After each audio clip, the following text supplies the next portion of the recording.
be taking care of PV every day. Taking care of PV every way. We've been taking care of PV. It's all ours. Taking care of PV and investing in our town PV.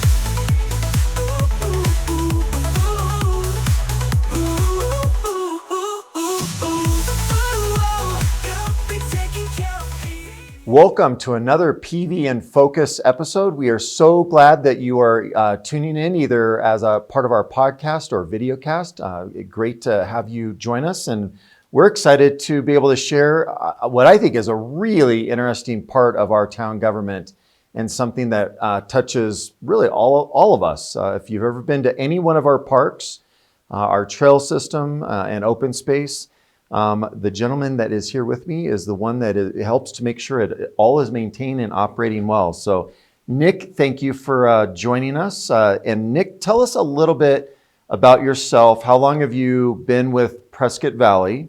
And then a little bit about what do you do? What's the position? Absolutely. Thank you, Gilbert. So yeah, I'm Nick. I'm our Parks Manager. I've been with the town of Prescott Valley since June of 2006. Started as a parks maintenance seasonal and just kind of fell in love with the job and just kind of kept at it. Love what we do. Currently, I manage our crew of 18. We do anything and everything within the parks maintenance field. So whether that's the safety inspections, playground projects, getting fields ready for sports, electrical, infrastructure, pathways, trails, anything and everything. But besides managing the staff, I also manage the capital improvement project plans. So that's remodel replacements. So tell us a little. So I have a whole bunch of questions for absolutely. you. But so just so anyone that's listening or watching, capital improvement plans. That's when we do. That's a larger, like when we're physically building a park or Correct. Redoing some major element of a park. Absolutely. Yep. So it could be anything from total site specific master plan where we kind of go in and redo everything, similar to Sunflower Park 4 years ago, or it could be something as small, not small, but something like a remodel replacement at Tono North that we're just wrapping up this week.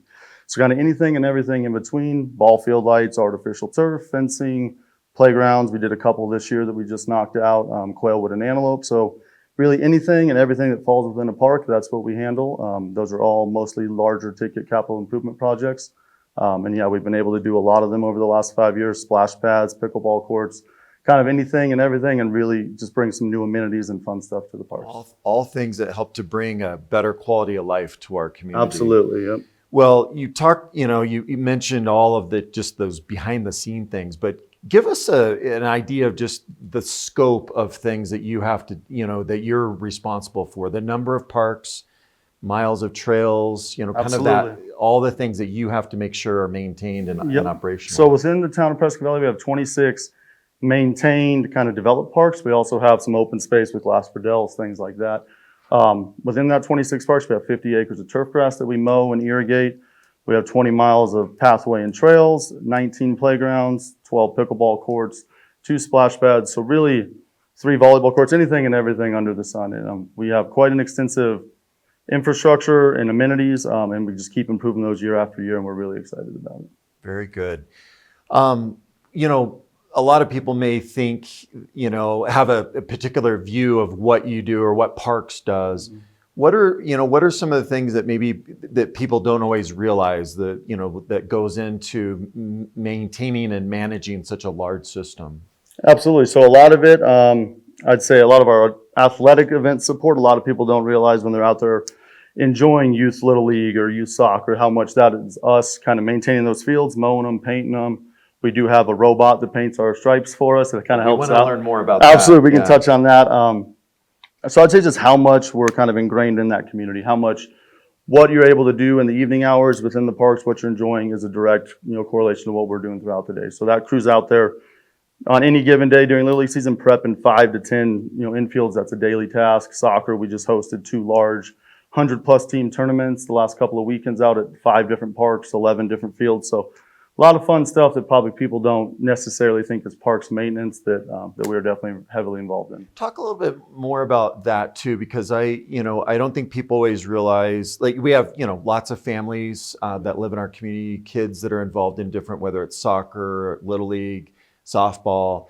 But we host huge tournaments that people from all over Arizona come to. Absolutely. So our tournament season kind of kicks off in March, right? We host 2 annual youth soccer tournaments. One weekend's a boys, the next weekend is a girls tournament. That's actually put on by our local Yavapai Soccer League organization. That brings in teams all over regionally, state, and also across the country. Once we get through that, April's kind of Little League season, but man, once that summer kind of kicks off, we host anywhere from 10 to 14 youth and adult softball tournaments throughout the year, mostly at Mountain Valley Park. Sometimes they will bleed over into like Antelope Park or Pronghorn Park. But yeah, it's a pretty good bet that if it's a weekend in June, July, or August, there's a tournament out there going on. These are people driving into our community, Absolutely. Spending the day there, but then they may stay at a hotel, they may go to a restaurant, they may fill up at fuel. So lots of infusion of... Absolutely. Yeah. We ran the numbers on that soccer tournament we hosted 2 weekends ago, and we saw 30,000 visits across the park 30,000 visits. Just at those 5 parks. So that's a huge boom to the recreational tourism, huge boom to the community. It's something we're really proud of. So I had the opportunity, this probably several months ago, to go out in the field with one of your absolutely. team members, and they put me to work, trying to line the field, and I was not very good at keeping the striping in a straight line. So tell us a little bit about a new technology that we're using to help improve on that. Yep, absolutely. So when it comes to our infields, we still do it the old-fashioned way, chalking it by hand. But something we've had for the last 3 years is a robot that helps us stripe football, foul lines, and all of our soccer fields. So it's a really cool technology. It's allowed us to go down from about 4 staff having to plot out a soccer field to 1. And within that, we don't have to we used to have to save our fields, right? So we'd be marking corners every week, just making sure we don't lose them because plotting them out was so extensive. So fortunately now, this has a GPS unit. It's all mapped out, every single one of our parks, every single one of our fields. So it's like a Roomba? Yeah, it's kind of like maybe the size of this table, a little smaller. And like I said, any soccer field you could think of, we could even do custom lines. It allows us to kind of fill it up with paint, push a button, and just kind of monitor it. So it's been a cool innovation to really help you kind of redeploy staff to other areas that were needed and still get actually an amazing product.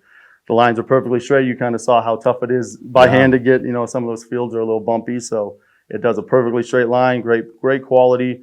And this is a really cool product that we've had for the last few years. So use of technology, and you had talked about all of the fields that we have, the grass that we mow and maintain, and we live in a desert, high desert. Our state has limited water resources, so we as a town are always very concerned about how much water we're using on different things.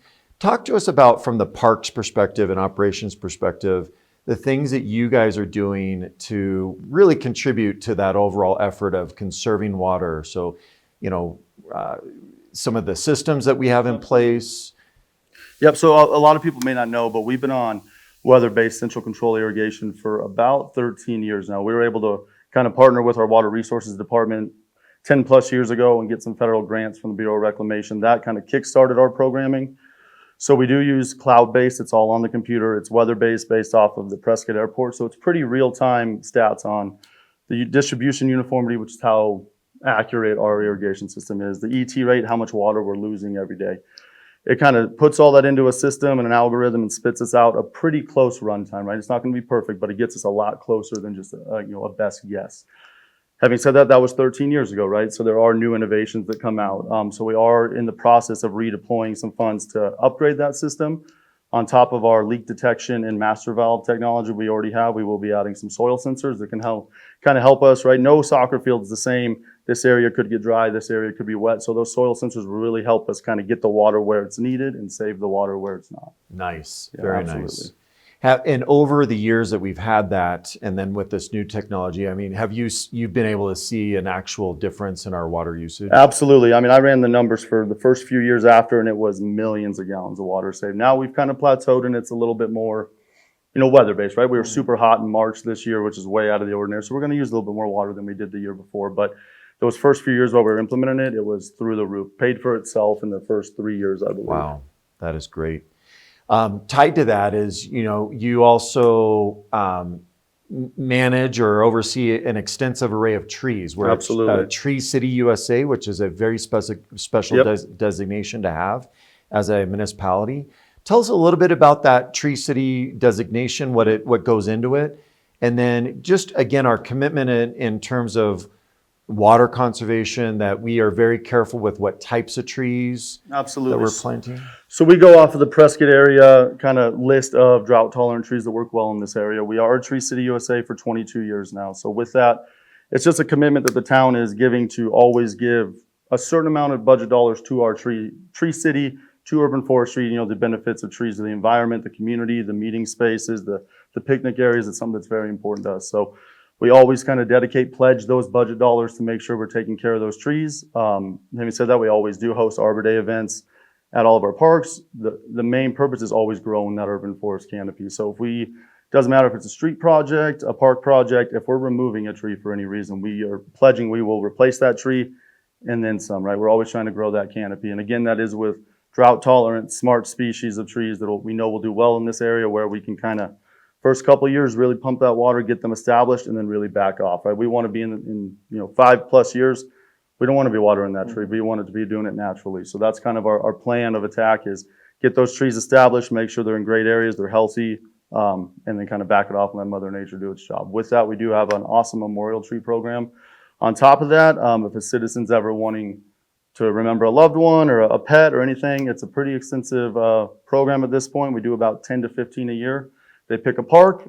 We help them select the tree variety. With that, we give them a plaque with whatever wording they want. And on top of that, we're pledging that's it's a town tree. We will always maintain it, replace it if we need to. But a really cool way for people to Where would memorialize it. someone that wants to honor someone or memorialize someone, where would they go to start that process? So the best bet is to reach out to the Parks and Recreation office. They can come in person, talk to our amazing admin team, or call the number at 928-759-3090. They'll get that process rolling, then they get in contact with me. We do plant, just for trying to give those trees the best chance of survival. We typically keep our plantings to April, May, and then September, October. So if they came in June and wanted a tree, we can absolutely get them started, but we're probably not going to plant that tree till the fall. Okay. So we've done a number of really exciting park improvement projects Absolutely. as of late, and I Yeah. want to talk about those. But before we get to those those exciting ones, we get calls from residents about kind of two areas. Fane Park, we get a lot of calls, and we've been kind of in a limbo position with Fane Park, not wanting to, because of this whole conversation going on about a possible sand and gravel operation. Of do we go ahead and spend a whole bunch of money on trying to invest in the park, Right. and then holding off. So tell us a little bit about just what we're doing out there. I know that there were cattails and we were trying to remove some of those. Correct, yep. So the lakes, we have 3 lakes we maintain. The urban forest is 2, and then Fane's another one. They bring a whole nother set of challenges to us. We do fight water quality a little bit. So if you're down at Fane, you might notice the cattail is the invasive species. We do contract with a lake maintenance company. They'll come up, spray those cattails for us. They also treat us for algicide, test water quality. Game and Fish handles all the fishing aspects of those lakes. So whether it's regulations, stocking, all that can be found on Game and Fish's website.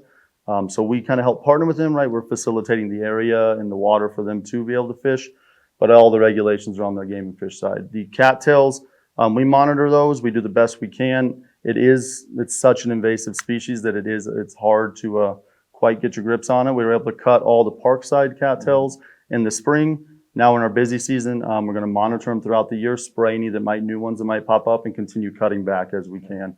Our goal is just really maintain open fishing lanes for everyone to utilize that lake. It's an amazing place. It's kind of another place in Prescott Valley where you can really feel like you're out in the wilderness, away from the hustle and bustle, and really just get out there and enjoy it. And there used to be a wonderful, kind of, especially for kids, a bridge that you Absolutely. would cut across. And tell us a little bit about what happened to the bridge. Yep. So that bridge, we had, in my time here, about 20 years, we had already rebuilt it kind of from the studs up, literally, because it's all was made out of wood, 3 separate times, right? So that was just an investment. The way the building materials it was used, it just wasn't meant to, kind of have the flooding, the nonstop hot, cold, freezing. So we'd see a lot of issues with it deteriorating, right? So it got to that point where between the post that kept it in place, all the metal railings rusting and just the wood deterioration, the decision was made that it was best to, whether it's a new bridge down the road or just for the safety of the users, at least eliminate that bridge for the time being. We can get, folks around the lake by going to the Rose Creek section of the lake. But hopefully we're hoping, depending on sand and gravel operations and who knows what'll happen, that bridge can be an amenity we bring back. But at this time, it's just not there. Okay. And then, the urban forest lake area, sometimes we get algae blooms Correct, and whatnot. yep. And so you're always monitoring that, making sure. We are, yep. So being that those are reclaimed water, that's inherently high in nutrients and organics. So that's a constant kind of push and pull with that water. Anytime we get a fresh set of water from wastewater treatment plant, we'll see those algae blooms, or even a monsoon flood that pushes us through lakeshore that gets another set of organics in the lake. So we do monitor those quite a bit. This is that time of year, once we get warm and not a lot of new water coming in through winter runoff, we will start seeing those algae blooms. So that's this time of year is when we really start monitoring it. We put in a brand new aeration system last year to help fight that and combat it and try to improve the oxygen levels. We had seen some fish kills over the years, and that's everything we're trying to combat now. So our efforts are always water quality. We test it, making sure algae is taken care of. And then, like I said, it's that push and pull with reclaimed water. It's just something you kind of manage. Well, you've shared it. It's just the complexity of all of these issues. Absolutely. And your knowledge base of, how, from chemical management to, when to apply certain types of things. And so very impressive. So thank you. Well, let's begin to kind of wrap this up. And I want to end on a really positive note, because a couple weeks ago, we got to go out and be part of a ribbon cutting for a brand new park space at Quillwood.